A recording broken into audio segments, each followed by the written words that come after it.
¿No puedes dormir sin un ruidito de fondo? No estás solo, mi amigo. Vamos a descifrar este misterio juntos. Primero, necesitas tranquilidad. Ese ruidito te ayuda a calmar la mente. Luego, te encantan tus rutinas. ¿Algún cambio? Caos total. Eres como un búho, te activas cuando sale la luna.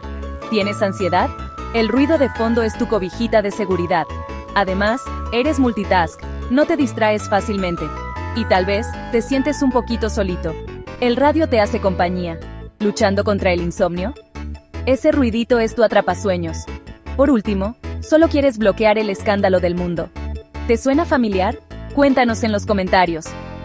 Sigue, dale like y comparte para más contenido chido. Dulces sueños.